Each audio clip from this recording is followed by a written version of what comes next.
अस्सलाम वालेकुम दोस्तों, तुम देख रहे हो अपना पंजाब टीवी ते मैं तुहाडा मेज़बान अफजाल अहमद। सब तो पहले अपने चैनल को करो सब्सक्राइब ते नाल ही लगी हुई घंटी को दबाओ क्योंकि सारी लेटेस्ट और बेहतरीन वीडियो साढ़े 200 तक पहुँचे सब तो पहले। लो जी दोस्त, वाली से अपना पंजाब टीवी ते 2 गावां सेल की ने साढ़े बहुत ही अच्छे सब्सक्राइबर ने सूबेदार अकरम साहब उन्होंने खरीदियां ने जानवरों की लदाई करा दी है जी। लाल रंग वाली वैड सूई है, दूसरी वैड सून वाली है।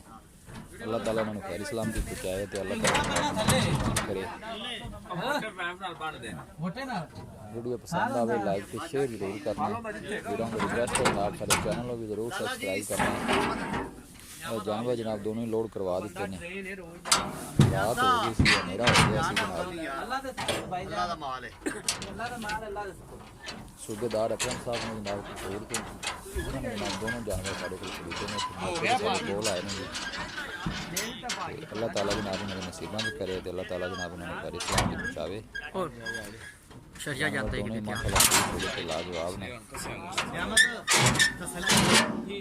इंशाअल्लाह ताला दोस्तों की खातिर इस तरह जनाब मेहनत करते रहेंगे।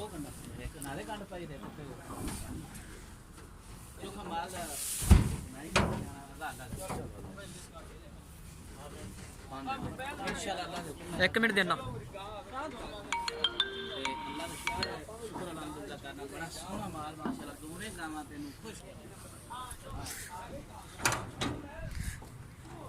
अल्लाह हाँ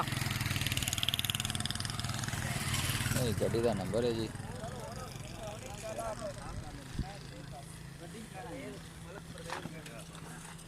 अल्लाह क्वालिटी के जानवर मिलते हैं जनाब अपना पंजाब टीवी पे। इंशाल्लाह दोस्तों की खातर इस तरह जनाब मेहनत करते रहेंगे।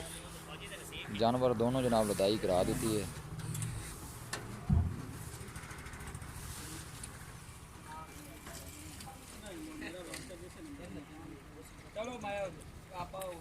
तरपाल भी उत्ते पवा दी है जी। अल्लाह ताला जनाब इन्होंने खैर इस्लामती पहुँचाए। लाल रंग की वैड दूसरा सुआ सुई है, जी वड्डी वैड है इन्हें तीसरा सुआ सोना है।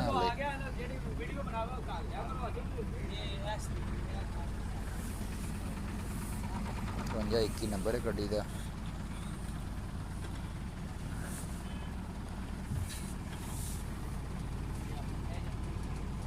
बाकी इंशाल्लाह दोस्तों की खातर इस तरह जनाब मेहनत करते रहेंगे।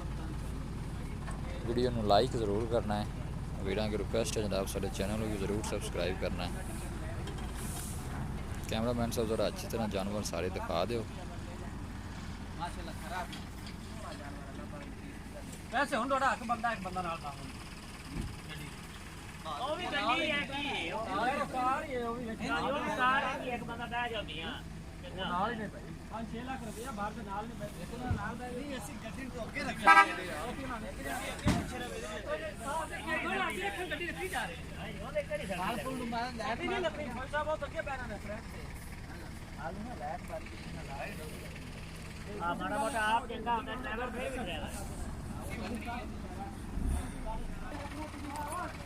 वीडियो पसंद आवे लाइक तो शेयर जरूर करना है।